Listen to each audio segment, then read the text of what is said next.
Artificial intelligence से मानव सभ्यता के अंत का खतरा, जानकारों ने दी चेतावनी।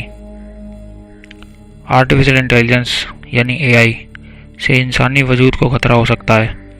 कई विशेषज्ञों ने इसे लेकर आगाह किया है। ऐसी चेतावनी देने वालों में ओपन एआई और गूगल डीप माइंड के प्रमुख शामिल हैं। इसे लेकर जारी बयान सेंटर फॉर एआई सेफ्टी के वेब पेज पर छपा हुआ है। कई विशेषज्ञों ने इस बयान के साथ अपनी सहमति जाहिर करी है। विशेषज्ञों ने चेतावनी देते हुए कहा कि समाज को प्रभावित कर सकने वाले दूसरे खतरों मसलन महामारी और परमाणु युद्ध के साथ साथ एआई यानी आर्टिफिशियल इंटेलिजेंस की वजह से वजूद पर मौजूद खतरों को कम करना भी एक वैश्विक प्राथमिकता होनी चाहिए। लेकिन कई लोगों की राय है कि इस डर को बढ़ा चढ़ाकर बताया जा रहा है। चैटजीपीटी के chief executive Sam Altman, Google deep mind के चीफ एग्जीक्यूटिव डेमिस हासाबिस और एंथ्रोपिक के डेरियो अमोदेई ने बयान का समर्थन किया है। बढ़ा चढ़ाकर बताया जा रहा है खतरा। सेंटर फॉर एआई सेफ्टी की चेतावनी का डॉक्टर जॉफर हिल्टन ने भी समर्थन किया है। वो सुपर इंटेलिजेंस एआई के खतरों को लेकर पहले भी चेतावनी जारी कर चुके हैं। यूनिवर्सिटी ऑफ मॉन्ट्रियल में कंप्यूटर साइंस के प्रोफेसर योशुआ बेंजो ने भी बयान पर दस्तखत किए हैं। डॉक्टर हिल्टन, प्रोफेसर बेंजो और प्रोफेसर यान लेकन को एआई का गॉडफादर कहा जाता है। इसकी वजह है कि इस क्षेत्र में उनका उल्लेखनीय काम है। इसके लिए उन्हें साल 2018 में संयुक्त रूप से टर्निंग अवार्ड दिया गया था। ये पुरस्कार कंप्यूटर साइंस के क्षेत्र में उल्लेखनीय योगदान के लिए दिया जाता है। प्रोफेसर लेकन मेटा के लिए काम करते हैं। वो कहते हैं कि ये सर्वनाश से जुड़ी ये चेतावनी बढ़ा चढ़ाकर बताई जा रही है। उन्होंने ट्विटर पर लिखा, विनाश की इन भविष्यवाणियों को लेकर एआई शोधकर्ताओं की सबसे आम प्रतिक्रिया चेहरे पर हथेली रखने जैसी है। कई दूसरे विशेषज्ञों की राय भी ऐसी है।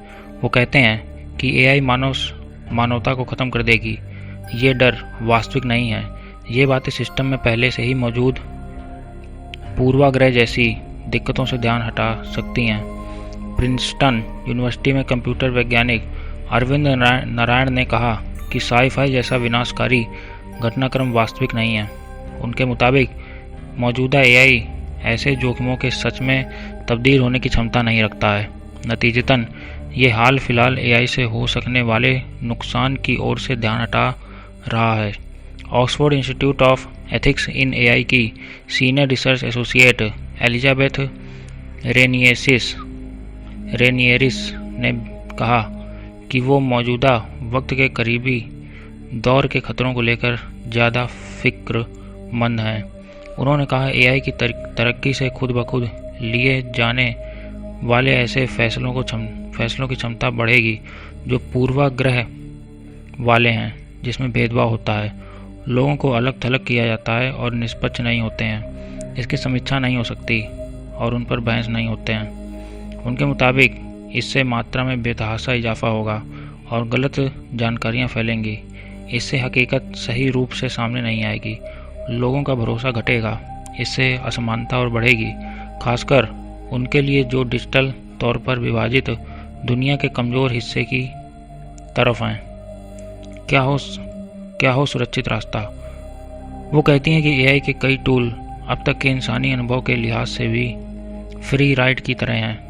इसमें से ज़्यादातर की ट्रेनिंग इंसान की बनाई सामग्री, टेक्स्ट, आर्ट और संगीत के जरिए जुड़ी हुई है। वो उसी पर आधार पर काम करते हैं।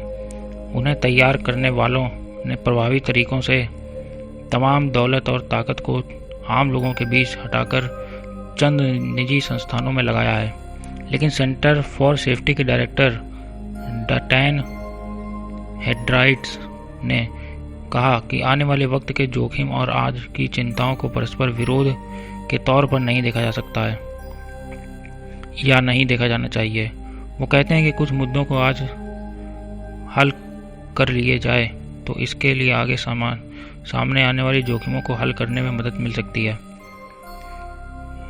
नहीं ये चिंता एआई के जरिए अस्तित्व पर संभावित खतरों को लेकर मार्च 2023 से बढ़ी है। तब टेस्ला के बॉस एलन मस्क समेत कई विशेषज्ञों ने एक खुला खत लिखा। इसमें एआई तकनीक की नेक्स्ट जनरेशन के डेवलपमेंट को रोकने की गुजारिश की गई थी। इस पत्र में सवाल किया गया था कि क्या हमें ऐसे गैर इंसानी दिमाग तैयार करने चाहिए जो आगे जाकर संख्या में हमसे भी आगे निकल जाएं, हमसे ज़्यादा स्मार्ट हों और हमारी जगह ले लें। इससे अलग नए अभियान के तहत बहुत छोटा सा बयान जारी किया गया है। इसमें चर्चा शुरू करने की बात है। इस बयान में खतरे की तुलना परमाणु युद्ध से की गई है। ओपन एआई के हालिया ब्लॉग में कहा गया कि सुपर इंटेलिजेंस को न्यूक्लियर एनर्जी की तरह नियंत्रित किया जाना चाहिए। ब्लॉग में लिखा गया है कि सुपर इंटेलिजेंस के लिए हमें IAEA यानी इंटरनेशनल एटॉमिक एनर्जी एजेंसी जैसे किसी संगठन की ज़रूरत होगी। ऋषि सुनक ने दिया भरोसा। सैम ऑल्टमैन और गूगल के चीफ एग्जीक्यूटिव सुंदर पिचाई तकनीकी क्षेत्र के उन अगुआ लोगों में शामिल हैं जिन्होंने एआई को नियंत्रित करने के लिए हाल में ब्रिटेन के प्रधानमंत्री ऋषि सुनक से बात करी है। एआई के खतरों को लेकर दी गई हालिया चेतावनी के बारे में पत्रकारों से बातचीत करते हुए ऋषि सुनक ने अर्थव्यवस्था और समाज को होने वाले फायदों पर जोर दिया। उन्होंने कहा कि आपने हाल ही में देखा कि ये लकवे के शिकार लोगों की चलने मदद कर रहा है, नई एंटीबायोटिक्स की खोज कर रहा है, लेकिन हमें ये तय करना होगा कि ये सब सुरक्षित तरीके से हो। उन्होंने कहा यही वजह है कि पिछले हफ्ते सभी प्रमुख एआई कंपनियों के सीईओ से मिला ताकि हम चर्चा कर सकें कि हमें कौन से अवरोध लगाने हैं, किस तरह से नियंत्रण लगाए जाने चाहिए ताकि हम सुरक्षित रह सकें। ब्रिटेन के पीएम ऋषि सुनक ने कहा कि उन्होंने G7 समिट में दूसरे नेताओं के साथ इन मुद्दों पर चर्चा करी और जल्द ही अमेरिका में भी इन मुद्दों को उठाएंगे। और G7 ने हाल ही में एआई के लिए एक वर्किंग ग्रुप बनाया है। तो ये था एआई के बारे में हालिया न्यूज़। मिलते हैं अगले वीडियो में, तब तक के लिए धन्यवाद। ये वीडियो आपको कैसा लगा कमेंट में ज़रूर बताइएगा।